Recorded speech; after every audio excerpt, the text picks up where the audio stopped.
Hey everybody, what's going on? Welcome back. It's Jordan here. I'm working from my kitchen table today because I've got a ton of footage, and I obtained all that footage while I was in Denmark for the RLFM days, or the Fan Media Days. I saw a bunch of new sets which are slated to come out over the next year or so. Also, in between all that, I had an on-hand look at the Bricklink Designer Program Series 3 sets, which you can pre-order starting on October 8th.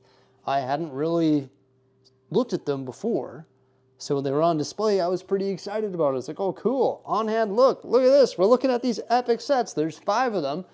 And today we're going to take a look at all the footage that I was able to obtain, and I'm going to share my thoughts on those 5 sets coming out once again on October 8th. Well, that's when you can pre-order them on the Bricklink website, which will actually transfer over to the Lego website because they are manufactured and distributed by Lego, even though they are Bricklink Designer Program Series sets. Let's have a look at them. There's 5 altogether. That includes the Lost City, Camping Adventure, the Fortress Stronghold, the Art of Chocolate, and last but not least, the Harbormaster's Office. Starting with the Art of Chocolate, this one's going to retail for 300 Canadian dollars. It has 2,615 pieces and 7 minifigures. I love the angles there with the reddish brown masonry work and the hinge plates and bricks. So many colors are mixed into this, but I feel like they all work really well together, like the sand green, the dark red, the dark and light gray. Also some masonry bricks on their side there. We've got some dark tan mixed in there, and you can see it's actually snow covered, so this can work in a winter village theme. This beautiful curved window up top here with the gold accents, those really work well with the dark blue and green and also the reddish brown. You've got some sticker detailing below the windows and also above the viewing windows in the front there, which are surrounded by vegetation, adding another mix of color. And look at the angle that we have here going over top of the primary window there. Just beautiful. There's so many different textures as well. You've got like the masonry bricks, you've got some ingots, you got tiles, studs, the snow with all of like the curved slopes. Flipping it around back, you can see a lot of those colors are carried over onto the back as well. And we also have some more texture with some studs not on top techniques. There's a little rat there and also some pipes coming down the side of the building from all of the chocolate equipment within. And it also opens up like a dollhouse. So it'll hinge open just like that there to reveal all of the interior details, which are pretty fabulous as well. Of course, there's no staircase running through the building, but you don't really need that for the style of set. I don't think it's required. I think that's just going to take away important space where you can build like the chocolate melting machines. I guess that's what I would call it, like the chocolate churners, whatever it may be. You've got a seating area in there, all sorts of workers that are chocolatiers that are making the delicious sweets for the shop. I really like the look of this set. I think there's so many different textures and colors that really do work well together. I think it's top notch, to be honest with you. I'm probably going to be pre-ordering this on October 8th. It's going to look great in a winter village setting. What do you think of it? I think it's awesome. These sets are going to be a little bit more expensive than your average sets. Once again, it retails for 300 Canadian dollars. That's 2,615 pieces and 7 somewhat generic minifigures. But the designer, who goes by Brickster, did a great job on this set. Next up, we have Rich Herbert with the Harbormaster's Office. The set's going to retail for 260 Canadian dollars. There's 2,418 pieces and 6 minifigures. I like the look of it. It sort of gives me the old fishing store vibes. Of course it should, because it's going to be positioned somewhere near a beach or a harbor. I actually like the generic colors of it, the black, white, and dark gray, because that reddish brown dock, which actually surrounds the entire building, really pops. And then, of course, the foundation, which is going to be like a blue water. I think if you're going to place this in your city, you need to treat that water a little bit differently and integrate it properly. But I think that's sort of to be expected. Because when you have a look underneath the set, like below the dock, on the water surface, you can see there's all sorts of fish down there. There's a shark, there's vegetation, and rock work and stuff like that, which is pretty cool, but it doesn't really make a whole lot of sense. The interior is pretty detailed as well. It's a loft style. We've got a bed there. There's also a micro build of a lighthouse and a ship in the bottle, and that looks down to the main floor. And this floor is loaded full of details. You got an area rug with a little chair there. There's the desk. You can see the armchair beside a wood-burning stove, all sorts of safety equipment in there. And there's like a crate full of things right beside the desk there. The desk is loaded full of details. Very well done. I love the computer, the maps behind all the different screens, also the microphone for broadcasting to the ships. An exquisite interior. It also comes with this boat here, which is sort of weird. It's lifted up off the ground, 6 studs, so the azure plates represent water, so that's supposed to be underwater. Once again, I think if you get this set and you're going to integrate it into a Lego city, you need to customize all that water to make it make sense. But overall, I love the look of it. It is crammed full of mini builds. I'm probably going to be getting this one, but I just don't know where I would put it in my city. I guess somewhere near the harbor would make sense. This little mini set by King Creations looks pretty good as well. This is the Camping Adventure. It's going to retail for $70, so it's the cheapest one that we're having a look at today. 669 pieces in this one here, and it comes with 2 minifigures. Definitely a nice setting for the camper. All sorts of nice natural colors mixed into the setting, along with a large bonfire there and a beautiful looking tree. The camper is very detailed. You can have a look inside.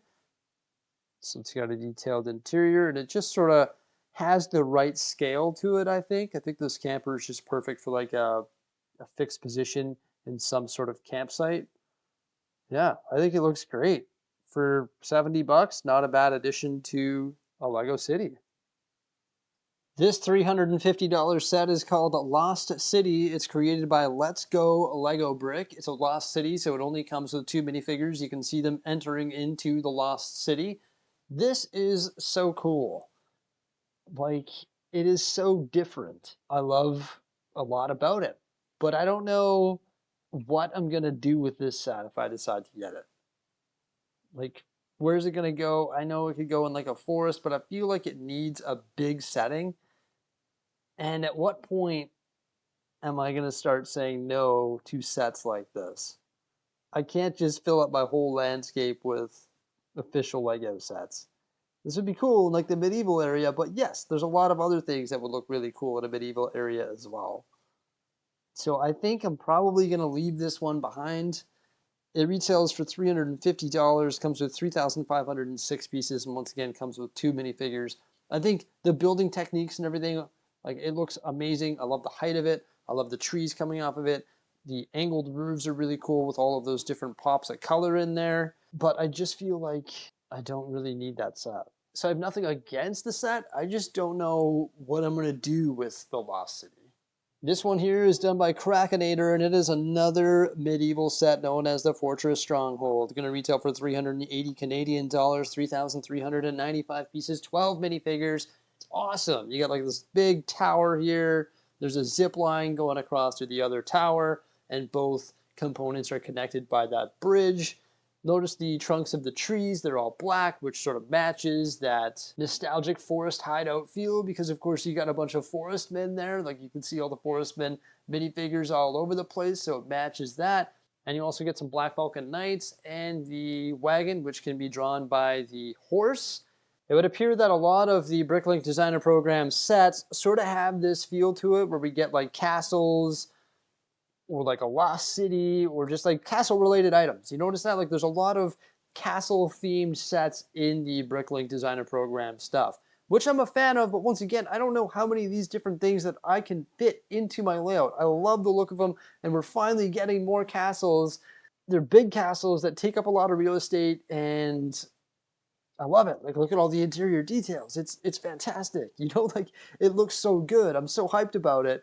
But then shoe on the other foot, it's like, how much of this stuff am I going to be able to fit, or can any Lego fan fit in their display or in their medieval scene or whatever it may be? But overall, that is a fantastic looking castle. So here's a look at all those sets on the Bricklink website. You go to the Bricklink Designer Program area. You can cycle through all 6 series, which they currently have up on there. When I'm filming this video, we have 8 days, 19 hours, and 51 minutes to order these sets. You can see all the prices there. Also, the designers above those prices. So we've got Rich Herbert, Brickster, Krakenator, King Creations, and Let's Go Lego Brick. Once again, I was very lucky that I was able to have a look at these before they were released. This is the Harbormaster's office, and this is going to allow us just to see the minifigures and the way that it comes apart a little more clearly than having an on-hand look at it.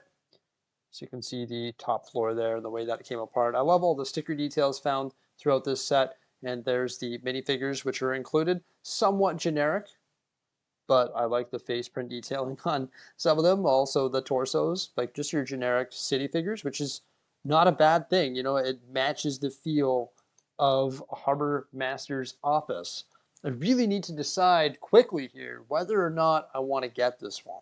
I personally think the Art of Chocolate is a no-brainer. I really do like this set. I think it's going to match up beautifully with all of the Winter Village sets, and I want to build a really detailed Winter Village. I really like the techniques found in this. It sort of reminds me of a modular building. It's got the closed back, it looks really clean, lots of angles, lots of colors, lots of techniques. A pretty good minifigure lineup as well. So I'm pretty happy with this one here. I know this one is a 100% for sure order for me. Camping Adventure, I think, is an order as well. It's not a very expensive set. This one will definitely sell out right away. I think this will be a great addition for the campsite. I can go ahead and recycle all of these wedge plates along the bottom here and all the different odd shaped plates and put it within my actual campground. So I'll be able to reuse a lot of those pieces, which is good. And you can see they're actually putting it next to the A-frame cabin because of course it matches up with that. I love this type of set. Comes with 2 minifigures. That's all you really need for this set. I don't think you need any more than that. It's just the dad and also the daughter there going camping. And I think this is just a great little mini build and it's a reasonable price point, which I quite like. It's just manageable. This is a 6 set. Look at all the forestmen that you get there. Also 3 Black Falcon Knights. It is no question a really cool set. Like you can have a lot of fun with this. It could be in the medieval area. You could put a creek running underneath that bridge. You could just do so many interesting things with this. I love how much vegetation there is all over this castle as well. I really need to decide whether or not I want to get this for the medieval area. Oh, I really should. I really don't know what I'm going to do with this one here. Once again, I love this set, but I just don't know where I would put it. The only thing that scares me is, am I going to regret not getting it? Only 2 minifigures because, of course, it's a lost city, so you don't want to load this thing full of minifigures. So I think the adventure aspect of it really does make sense, but I really don't know what to do about that one. So there we go. That is the 5 new sets that you can pre-order on October 8th. Let me know what you think of them by commenting below. Please remember to like, subscribe, and stay tuned for some more great stuff coming out in the near future. And I hope you enjoyed my overview of the Series 3 Bricklink Designer Program sets. Farewell.